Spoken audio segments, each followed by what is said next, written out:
Okay, the doors are closed. Good evening, everybody. Welcome to our panel about the future of funding. I'm Bernhard Fleischer, producer. Many of you know me. Many of you know some of our panelists up here.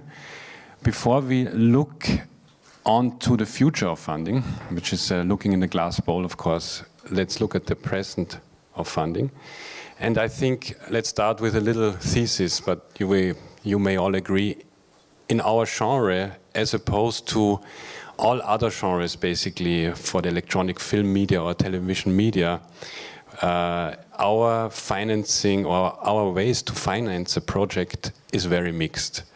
The reasons why a project gets made or gets created differ. It's not only the business of television. We're not like in the drama series where the business pays for it, the consumer pays for it, either with high ratings or with advertising money, which is directly linked to the program, or huge DVD or VOD sales, because people love it so much, they want to have it. We have to offer projects to the public, and we can keep our fingers crossed that they get accepted and they get loved and appreciated and bought from time to time. That's why it's so mixed. We have, the reasons differ. Sometimes it's a public broadcaster, most of the time chipping in money or being the major co-production partner, especially the European broadcasters. Sometimes it's philanthropic money. Sometimes the performing arts companies want to have their artists out or their orchestra out. And are more and more willing to participate in financing. And the recording industry, some more, some less, have a strategy when it comes to their exclusive artists.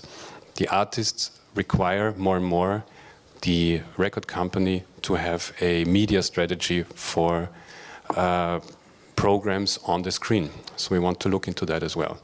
Then there's political reasons or political strategies or programs to help enhance production and finance production. So I want to already start with my panelists here.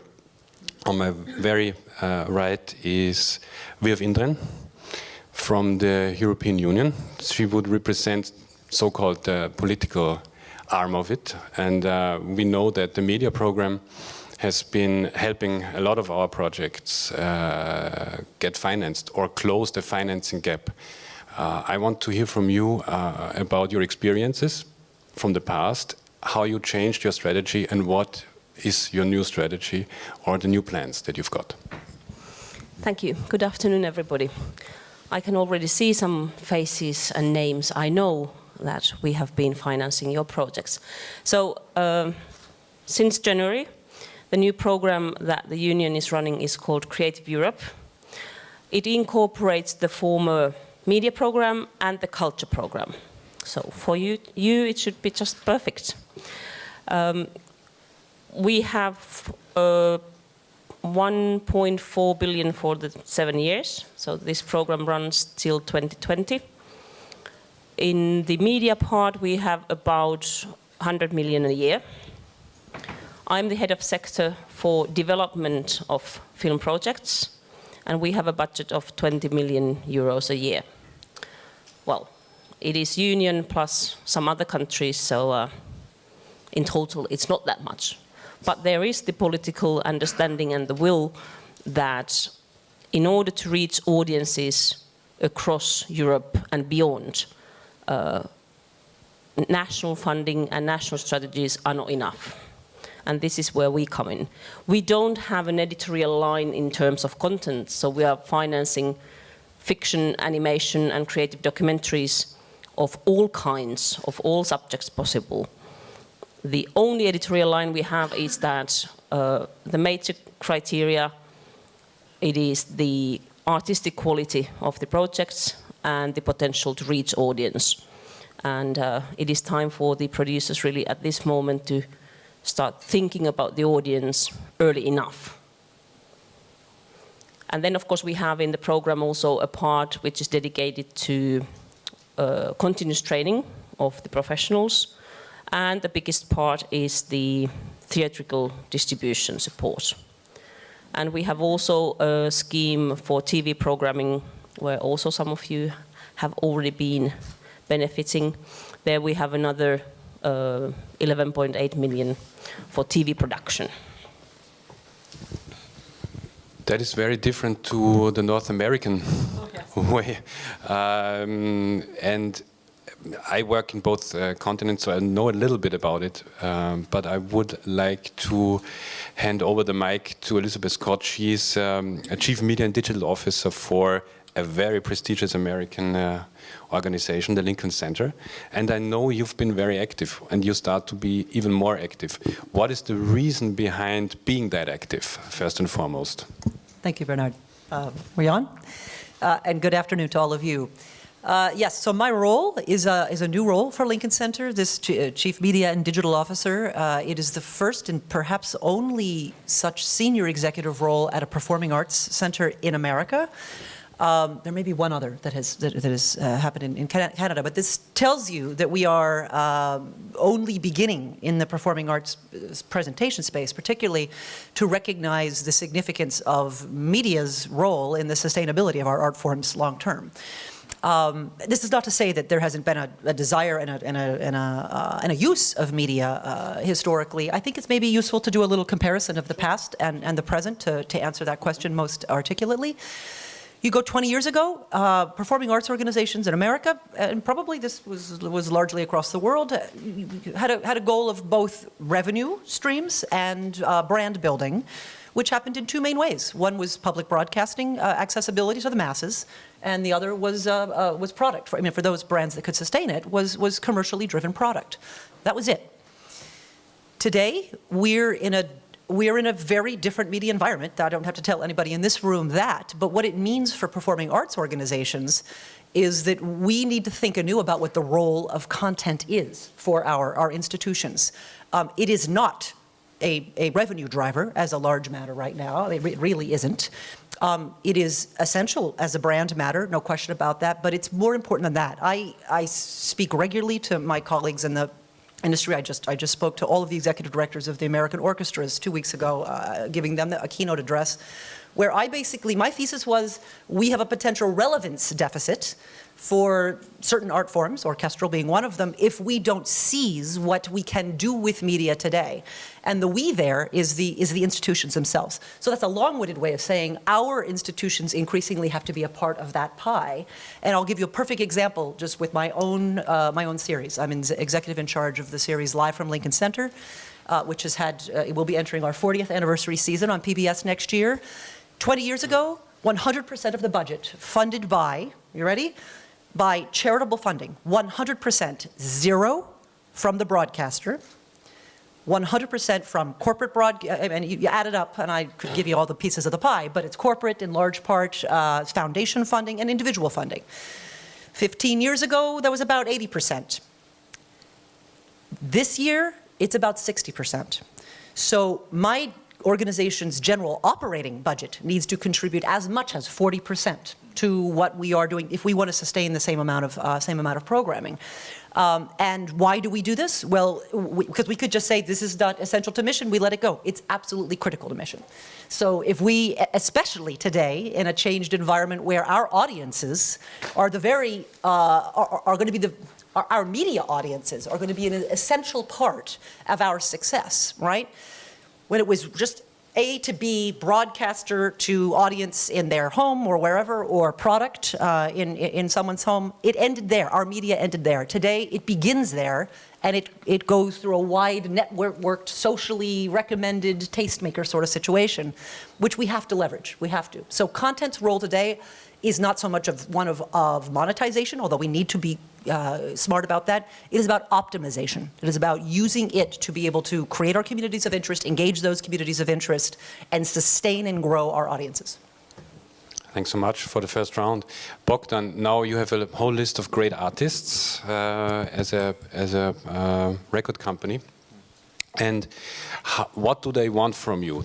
Do they want you to be more involved or less involved in their strategic planning when it comes to being out there on the screen? how do you handle it, or what do you want, or how do you see a vision for Sony Classical going forward? Well, also compared to the past, if you want. Not to shock anybody in the room, but one thing a record company could want from its audiovisual product could be to make money. Are you okay? That's a very simple answer. The trick, of course, is to do something worthwhile at the same time, and sometimes the money follows the other thing, which is a bit more difficult to get to. What the artists want is impossible to answer, because some of them want nothing, and others have incredibly detailed and articulate and smart and kind of marketing-aware notions of what this side of their discographies or of their productions can contribute to who they are and what they do. So it's totally case by case. There is no such thing as an overarching strategy. And in some cases, there's a lot of interest from broadcasters, from production houses. There's a lot of creative ideas. There's substance. And in others, it's just no name's name. But I don't mind if there's a camera and I'm being my wonderful self, and you film me while I'm being that. I'm okay with that. So it depends. As for where we spend our money, when I hear some of these numbers, it of course makes you blanch. But I won't be the future of funding to the extent that the EU, God bless it, hopefully will be. But the cool thing about the record industry is, if there's money to be made, and if the project makes sense, you'd be surprised, and some of you were surprised, just how much money there can be. And then again, 1 hour later, you haggle with somebody about the 17th Trovatore, with a mediocre cast, and I don't want to pay even €5 for that. So it can be both. But if you're asking me how the audio-visual pie has changed and where the money is shifting to, we're doing more and more things ourselves, where we are either the producer or a co-producer. So not waiting for an opera house to come asking for a certain advance for a 10-year license on home video rights, but rather finding projects together with the producer, together with the broadcaster, which we think are interesting and justifiable and worthwhile, and then doing them. And if I look at which I did this morning in earnest preparation for this panel, if I look at the bestsellers not going back 100 years, just of the last few years, then the first 10 are invariably productions which come from that bucket, if you will.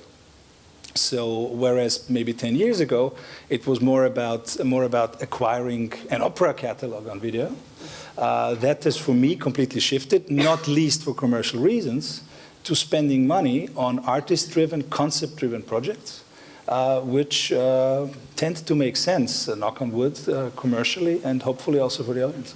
One little question following that. Are the artists looking to you for the help in strategic planning? Actually something that in the pop world a manager would do more actively. I think that I can see that in the recording industry that they require help in strategic media planning and financing coming with it. Sometimes yes, sometimes no. Again, I wish I could give you one useful answer, but as you know, one of the biggest projects we've done together is, so I started working for Sony Music in 2009, and then one of the most important artists that my division is responsible for is Yo-Yo Ma, and then he has this wonderful side project. Probably shouldn't even call it that, the Silk Road Ensemble. And then I go to my first concert and I'm blown away, and I'm talking to him and to his management about why is this so relatively unknown, especially outside the US. And then, fast forward, we end up in Tanglewood making a huge film. Was that the record company telling the artist, kind of helping them with the strategic planning? Well, not really, but kind of participating in what goes on anyway. Identifying an opportunity, contributing something which, in this case, I'm comfortable saying would not have happened. In other cases, you just tag along with what's going on. I don't know. Jonas Kaufmann does a new Parsifal at the Met, and it's considered a wonderful production. And we do the usual Met deal and put the product out. In other cases, it is sitting down and identifying 3 years out, 5 years out, what the audiovisual product should be to complement the audio-only plans. So it's really a mixed bag, Bernhard. Andreas Häner works as head of fundraising for the Swiss Red Cross. That's not necessarily too much linked to our business, but I think we can learn a lot. So I would like him to tell us his experiences and how he does it and what a fundraiser does in such a case and how we can potentially get some insight. Well, first of all, thank you very much for having me goldfish here amongst you piranhas. That's first thing. You're all looking for money, so as a fundraiser, you always tend to be the goldfish. That's the first thing. The second thing, I think, you have said it all. We have to be out there. As a fundraiser, you don't start at the product, but you start at the feeling of the people you want to get to. And the feelings must be deep, and people want to feel that there is something special which they could make their life special by contributing to this thing, whatever it is. Well, with the Swiss Red Cross, I must say, I am very lucky because our logo is probably the most famous in the world. That's one thing. And the other thing is we are 150 years old. We were 150 years old last year. And just around the globe, everyone knows, not really in detail, but knows what the Red Cross and the Red Crescent does. This also is a kind of culture, if you want, a culture of humanity. And I think it's not very different with a culture in music and media. And if I want to get through the idea of humanity, I'm better out there in the media. And I have to invest money to be out in the media. And as I said, I have to make very sure that emotions are transported. And I think, what are you doing, guys? I mean, you transport emotions. So actually, that's a good. You give me a good hint on something. How can we preserve the sensationality? Is this an English word? Let me think about that. Think about it, but it should be actually, no? If it, let's invent it if it's not there. Absolutely. Because sensationality. Hazel, it works, no? Yeah, thank you. Hazel is the British English check here. So, because I think that is important. Because only if something is in some shape or form sensational, it finds its financing, or it has to be produced very, very cheaply. That's a possibility too. If an artist who starts out creates web videos for himself just to have the face and the recognition coming back to start out, that's a different thing. But when there's real money involved, it needs, rather than a lot of content every day, not as much content potentially, which is really great and sensational and which drives people to our art form. So how can we preserve it? How do you do that? How do you try and do it?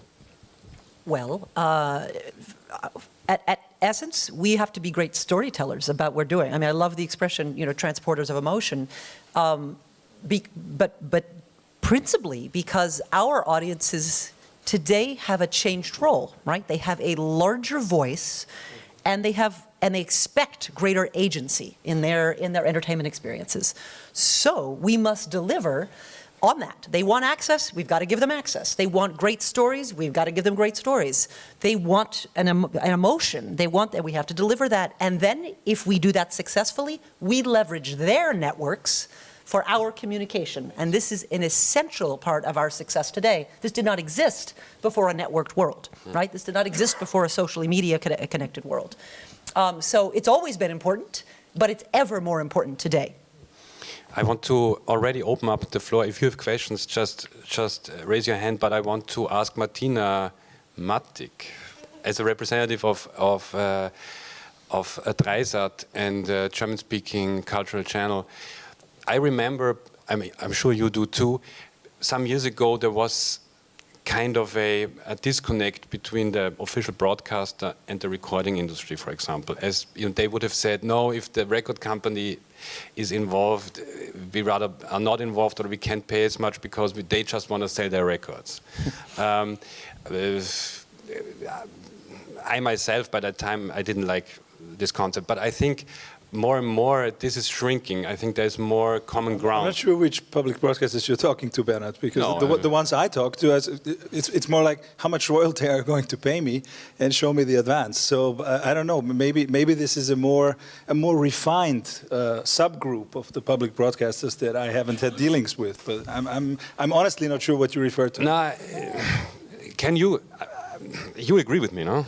Yeah. So, maybe from the producer side, it looks a bit different. This explains a lot. Oh yeah.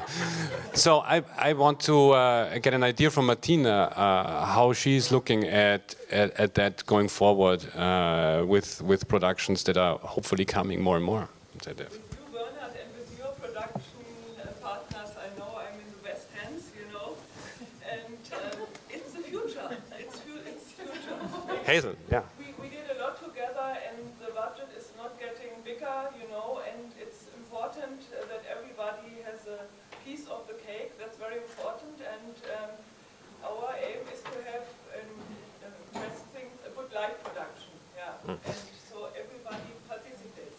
But I can see more and more that the public broadcasters are willing to put an air date closer to a DVD release or a CD release. That hasn't been the case for a very long time. Now you can actually discuss these issues. Really, maybe you don't know, but this is really the case. Hazel. Well, I just wanted to make a point about what we've talked about all week here is how we work together and how it's important that we all plan things and we work in production together. But sometimes, a broadcaster will make a very, very good program, and then the record company, and I have an example of this, but I probably won't say who it is, but the record company says, well, that's a really good program about that artist, our artist, let's get it out there. And I tried to help them get it out there, but the fact is that the clearance was only for one transmission once in the UK, and to find the production team that did all the paperwork, they've gone. There's nobody there to do all that.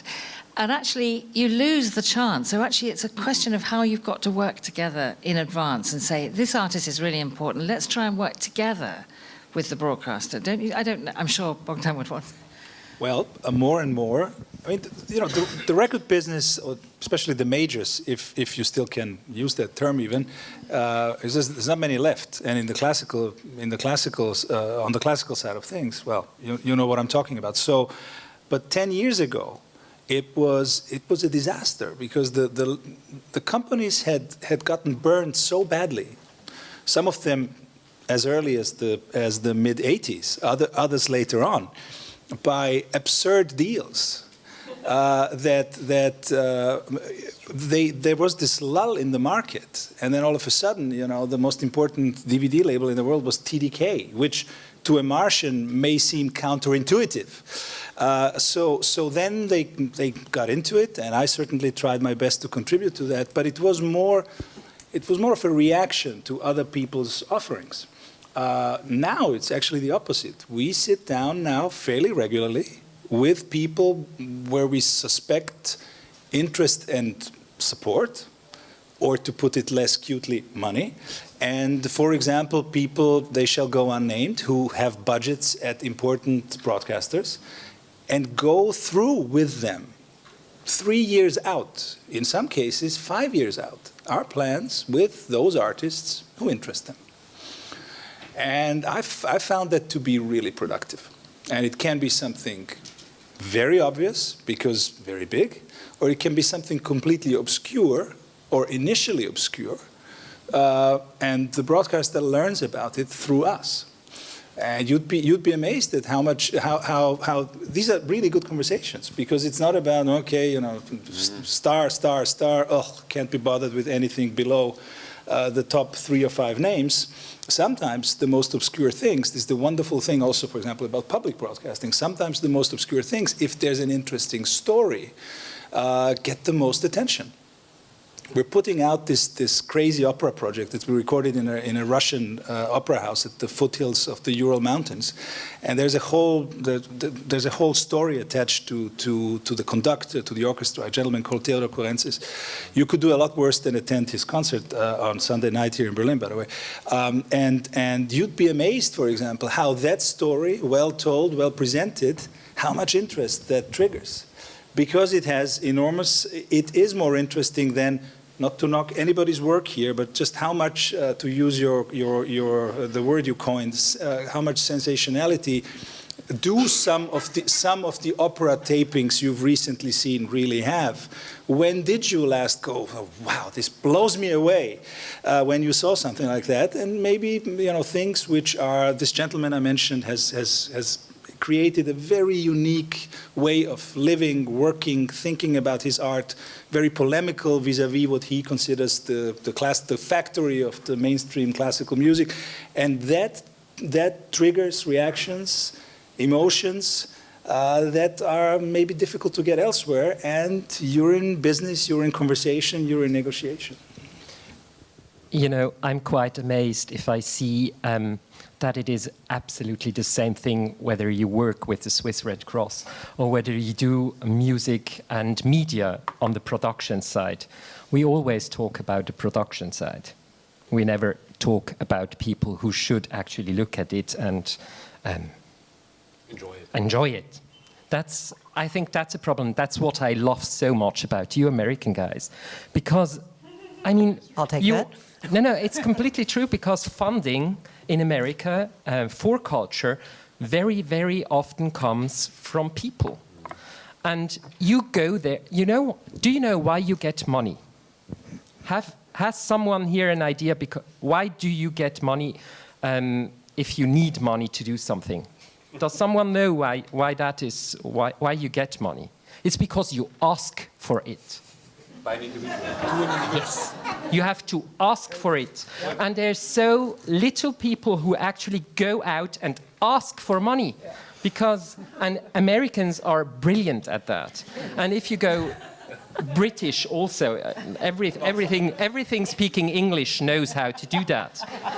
But if you go to Germany, it's actually an insult. You're looked at as a beggar. Yeah. And you're not. You're absolutely not, because you're doing something important. And if you go out there and ask for money, then you get input for your production. And that's what I think, which very often is not done. I'm sorry. Well, the Europeans are getting better and better in asking. Look at your desk, no?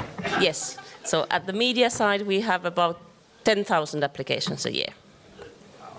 For production, so for development of the films, last year we had 1,200, and we selected 300 of them. So they are, but you're true. That's absolutely true. You have to ask for it, and if you get a no, Ask again. yes, ask again. It's not that. C'est pas grave, as they say, the French, and it is the French ones which are the best in the asking. Yeah. Within the EU. There may be a reason to check. Yeah, but Germans are not They bad. have They normally as get long goods, as yeah. Holland is going to reign over France, well, that's completely clear. While the U.S. Americans do a very good job of the direct ask, and there is quite a cultural history to our charitable giving that is very individually based, and I'll be happy to take the accolades that come to America for that. I want to put the spotlight on where we have it not nearly as good as all of you, and that is, of course, the governmental funding piece. I speak briefly to Veer before this this panel. And you hear that you've got 100 million in total in your media giving, of which, if we were to sort of do the apples to apples comparison, I think you said about 11 and some million for the television piece, all right? So let's go to the comparison of the National Endowment for the Arts with federal giving in this space in America. In the media space, less than 5 million given annually last year, yeah? To 76 recipients, no more than 13 of which received $100,000. Or more, and I think the top was 150,000. So I don't need to belabor the point, but we can do better in our federal government valuing what it is that is so important in this space. I would like to ask a producer colleague from the States, Peter, because you've been in the business for a very long time in the States, and you do basically only arts programs. How did you sustain? Did you sustain with asking, or is it similar to the two of them? Their arguments here? You know, not to not answer it, but almost every project for us comes from different sources. If I would know ahead of time how we're going to fund a particular project, life would be a lot easier. So that it's anywhere between two extremes. Sometimes somebody knocks on your office door and wants to make a film about high-fits and say, here's $700,000, can you do it? That's one extreme. Who's the guy? I want to know. I'm not going to mention the name. Same thing happened on a film we did on Khachaturian. There was a pianist who had a very good foundation who played the concerto all over the world and wanted to pay tribute back to this composer that made her career. And they had the resources to make a film. The other extreme would be where I would be passionate about a particular project. Like I always wanted to make a film about Toscanini. Nobody wanted to put any money into that. We got Elizabeth from NEA $50,000, which was the top grant, you know, they would give. But so something like that on the other side of the coin is you're just passionate about it and you somehow put it together and hope to get some money, you know, from the back end when it's distributed. So, and everywhere in between. So there's combinations of private total funding and on the other side you do it all yourself with very little money but make it back, you know, in the long run. So I don't know if that answers the question, Bernie, but it's it's really hard to, there's no formula for, you know, so to speak. I know exactly what you're talking about. Well, more often than not, each program or series is funded with a patchwork of opportunities, right? For one program, there may be a bit that's coming from a label. For another, there's something else, or the institution wants its branding built. But very often, the desire is what you started with at the top, which is why does the money get given? Sometimes they are not necessarily. Sometimes they're at cross purposes, right? Sometimes they are not all firing on the same cylinders. So we are just beginning to enjoy some funding from PBS, for which I'm thrilled. And their interest is increasingly a very ratings-driven one, right? My lead corporate sponsor has historically they've been sort of sitting in this funny vision sort of space between charitable and also media buy against our property. And their move has been a little bit more, or their prioritization has been of the impressions, so it sort of correlates with the PBS in terms of ratings. But Lincoln Center, which is bringing in a larger and larger part to the table, as I just shared with you, we are doing this for a mission piece that may not necessarily correlate with ratings, right? I mean, in America, chamber music and dance are ratings death. I don't know that I want to be on record saying that, but I've said it here, so maybe it'll be said. It's very important to me and in my organization as a mission matter that we include that in our series. But what about the fact that there are other pieces of this that are not valuing necessarily something like that when the ratings of the impressions can't be gotten? There's one thing that's even lower than that, which is jazz. Yeah, well, American jazz has never been funded and never will be funded. Yep. So this is tough, and we have to balance this every time, and we need to be increasingly nimbler about how we go about putting together funding for these. Do you talk to all kinds of market partners? How do you work in shaping a program like yours? I mean, if you hear all this, I mean, of course, the American standpoint is not something which is on your daily agenda. But how do you get your feedback listening into the group of producers, broadcasters? Especially now when we were shaping the new Creative Europe program, of course we did a lot of consultations of all the possible stakeholders around Europe. Well, having all these countries, big and small, north and south and east and west and everything, it is certainly not easy because the needs are not the same everywhere. At this time, we are talking a lot about level playing field between the big countries and small countries. Because of course, for us in Europe, on the other hand, we are talking about industries, media industry or cultural industries. And on the other hand, we're talking about cultural diversity. And of course, these two things don't really go together that well. But as Where the program belongs in the European Commission is a Directorate General called Education and Culture. So still the cultural aspects are very, very important. And the languages, which is probably the biggest obstacle we have compared to American productions, for instance. Because for us, of course, as we are working on the field of film, it's not only music or performing arts, it's all kinds of films. You said that jazz was the worst. If I remember right, the best success for a film in Sweden last year was a film about jazz singer Monika Zetterman. Bravo. And we financed it, yes, in development. So it is still possible. Oh, certainly not, certainly not. So, Bogdan, can you give us, I'm trying to later go to more questions, but you are completely linked to a buyer's market. Whatever you produce or put out, an individual buyer has to put the money on the table to get it. How do you see the not the long-term future, but the mid-term future for the business as a recording industry man? Okay, before I answer, just a quick correction. Because the buyer's market you allude to is in such a desperate shape, we are more and more looking to other buyers to help us finance stuff. So you and I did a couple of things where we were happy to finance the things soup to nuts. But of course, what we then also own are the entire rights, and not just the license on home video rights. And we're still not the world's most sophisticated outfit, maybe when it comes to that, but it's not such a difficult racket, to be perfectly honest. And I like to think we're learning quick. So the buyer's market for us has shifted too. When I produce either alone or with partners, but when you spend a significant six-figure amount on, let's say, a Lang film, then that's just not going. That's not going to come back. Well, actually, it may, but on DVD sales only. But this is a very special case.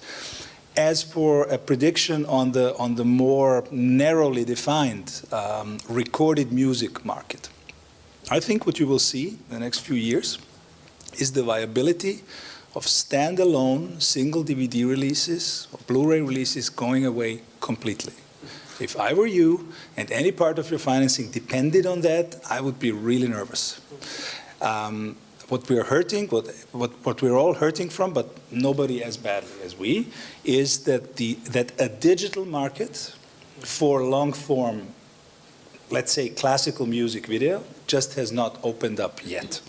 And if you see how people consume TV and movies, let's say in America, but also increasingly in let's say Germany, that is a huge problem. But we're at a point where physical retail,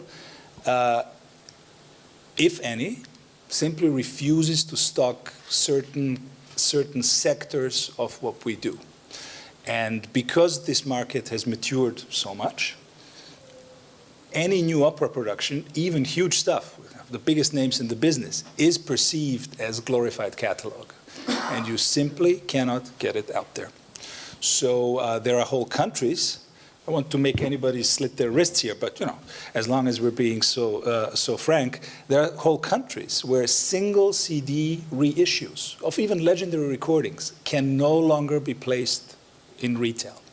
And that will be the fate of the standalone DVD on which it says, the Magic Flute.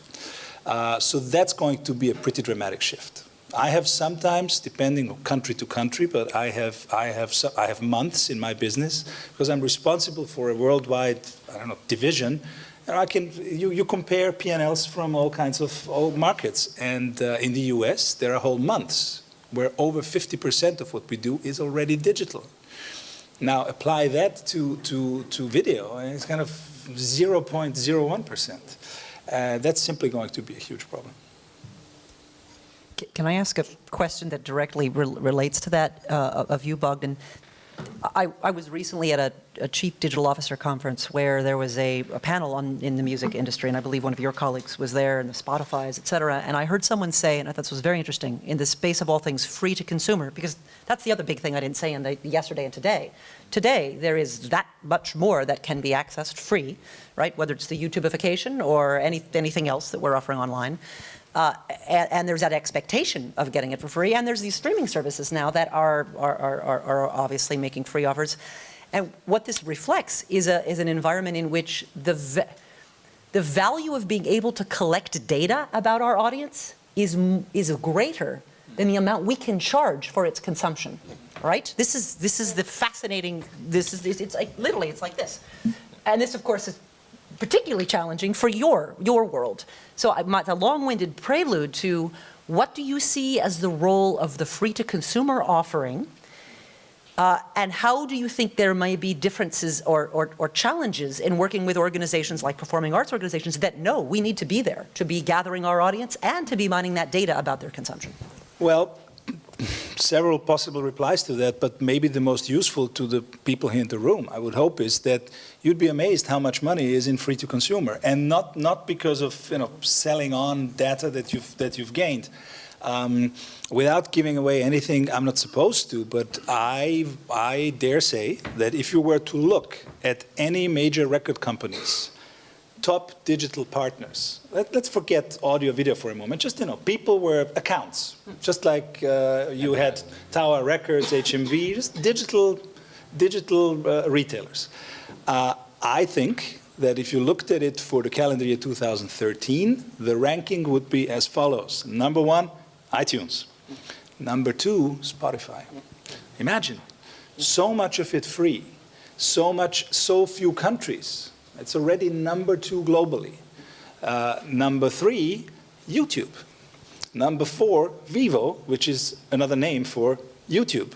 Okay, and number 5, SoundExchange, which is basically gathering money due to copyright holders from digital radio performance in the US. I hope I'm not defining this too sloppily. And so it goes. So, and just to comment specifically on Spotify, because you mentioned it, Spotify by now, this is maybe not so well known, is I think almost 2/3 of the Swedish music market. Imagine, it's become like infrastructure. Water comes from the tap and electricity comes from the socket and music comes out of Spotify. And anybody who has tried it in this room, I'm sure can understand just how seductive and how game-changing it is. So the reason that a free tier exists in Spotify is, of course, to get people to understand that this may be a revolutionary way of getting their music and converting them to paying customers. So it's free to consumer. All I'm trying to say, I guess, is free to consumer can have many reasons and many ways and many perspectives into the future. Isn't it absolutely fascinating to see Freud and from have to be, which has taken part of this business? I think this is absolutely wonderful, and that opens up so many possibilities. If you want to be music, probably you just have to redefine how you want to get your money out of there. But if you think the Mona Lisa from Leonardo da Vinci, would it be of any importance, even being the same picture, if no one knew it? I mean, the relevance of the Mona Lisa is that everyone knows it. Any more questions right now? No questions. We've put you to sleep. We put you to sleep? Or we covered it all. Any comment, question, comments, everything's welcome. With another 15 minutes. Just curious, when you're saying free to consumer is of such great value, but not because of collecting data and selling it on, is it the ads, or what is it that you're saying?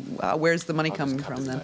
Well, sometimes the conversion is simply a company sells ads based on the strength of the repertoire that the audience wants, because nobody goes to YouTube to see an ad, and then you get remunerated along the lines of how popular our content is. So that's one very important and rather trivial way of putting that. Yeah.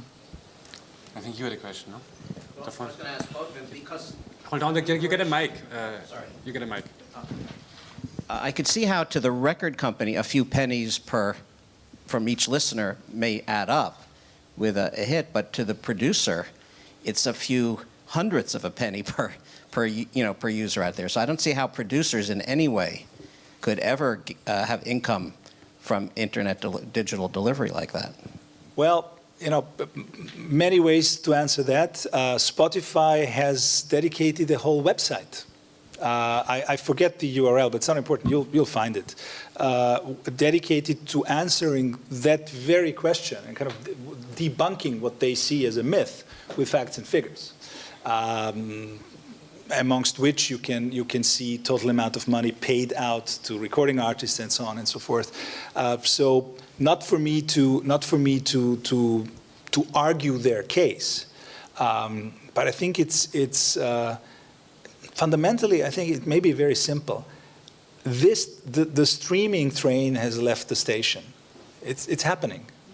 And no industry, I think, wants to repeat the mistake that the record industry is often criticized for having made way back when. Of course, it was the recorded music industry simply because it became technologically possible first to do it to the product. It's not because it's a particularly dumb or arrogant industry, although some of you may be of the opinion. So I think streaming is, when you look at how it has transformed people's. I mean, Sweden is a great example. Sweden is a country, please correct me, of 8 million souls. So it's as big as Austria, and it was, at the same time, was kind of this mini superpower in terms of especially pop music, not just because of ABBA, okay? It was an exporter of hits. That country, that music market simply, I can't give you the blow by blow, but it all happened within the last 10 years, just went to hell. It was destroyed, it was shut down. There was almost no more output that was relevant internationally. Also, piracy, trying to put this neutrally, is what the Germans call gesellschaftsfähig in Sweden. It's considered culturally appropriate and reflecting a basic human right and so on and so forth. So to see how that market's fortunes have been turned around by this service called Spotify, which is ultimately the one service that so far, judging from the numbers, has gotten it right in terms of what people expect from such a channel. It cannot but make you think, without being able to deduce to you how a songwriter in 10 years from now will make their living, but it cannot help. I cannot help but think this is a good thing, and where there was nothing, there is now actually something viable and something where people are hopeful about, because they see annual growth rates of 30, 40, 50%. In our program, of course, we're talking about creative industries.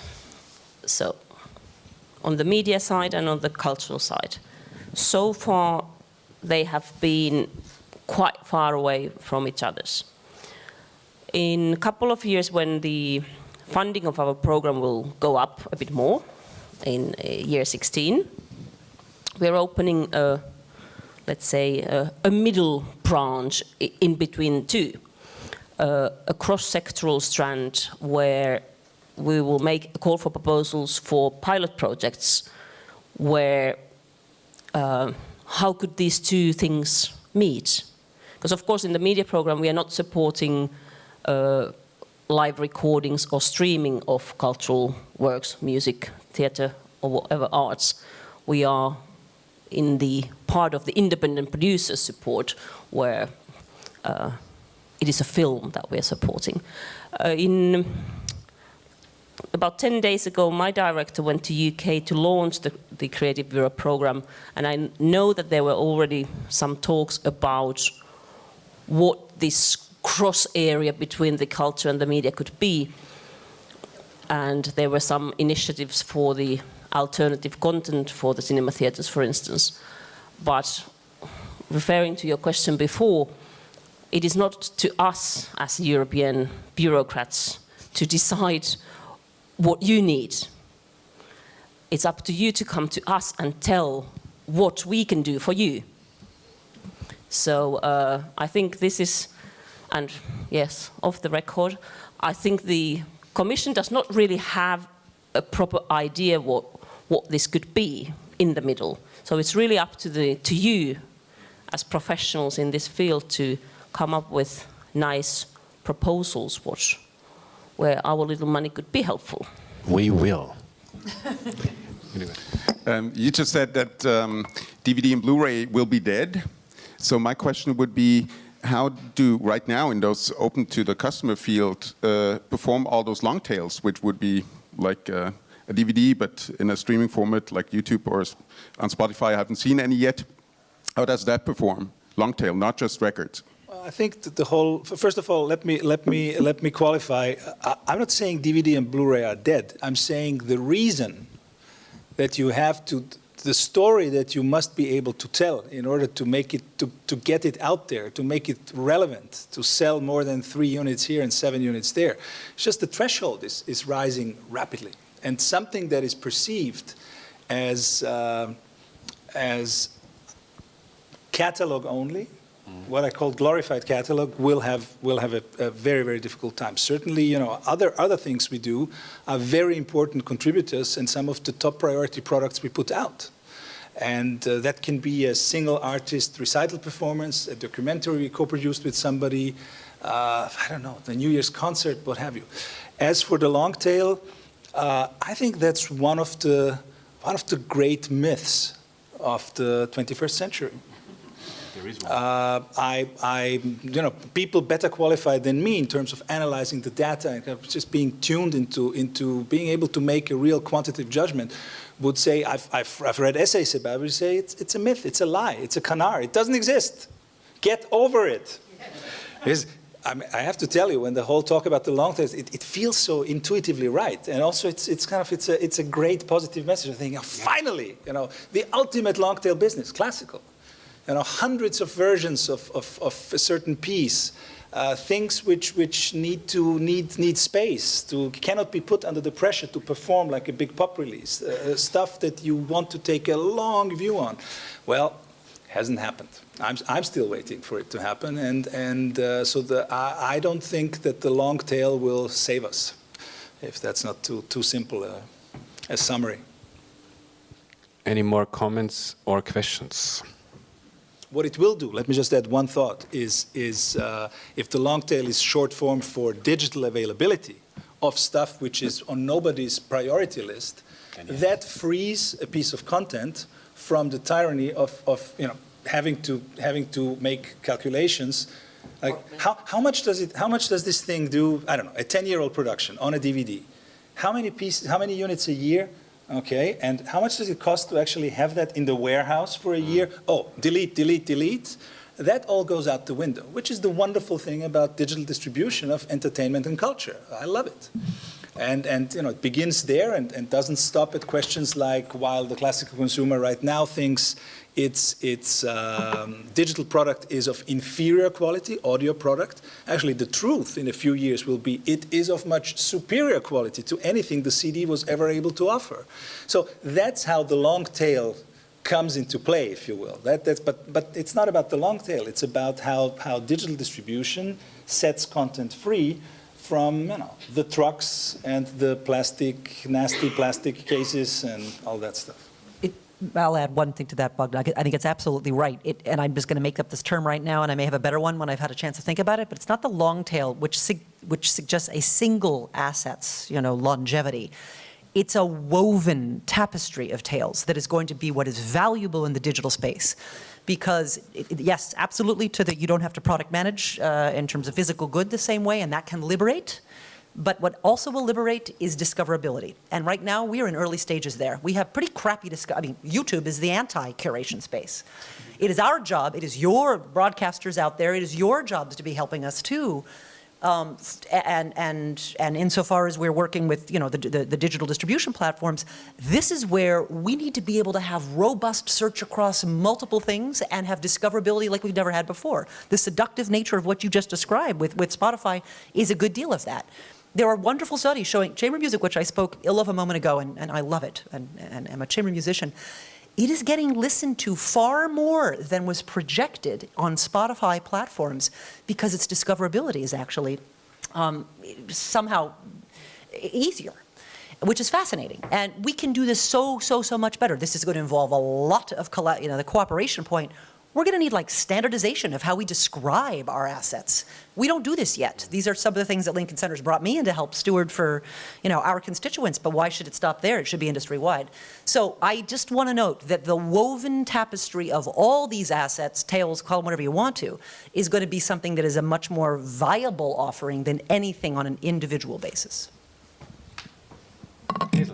Actually, Elizabeth sort of said what I was going to say, but in terms of the future is positive, I think, for most of us in the room here, in that, with video on demand, and if iTunes is going to seriously take classical music into its fold, and the opportunities to not wait for someone to schedule a program, that you can actually watch a program when you want to watch it on your iPad or on your smart TV, that's going to open up archives, if only they can be found.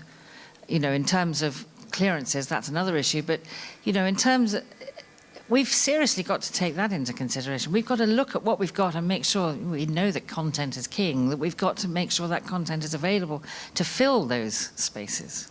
And I think that's what we are all very aware of that. Great. To sum things up, if you want money, go ask for it. Enhance the sensationality, as a new word, and try, try to keep on doing good stuff. I think we can round this up for the moment. I would ask my colleagues maybe to stay for another 10 minutes. If you have individual questions to individuals, they will stay here for a few minutes more. Thank you.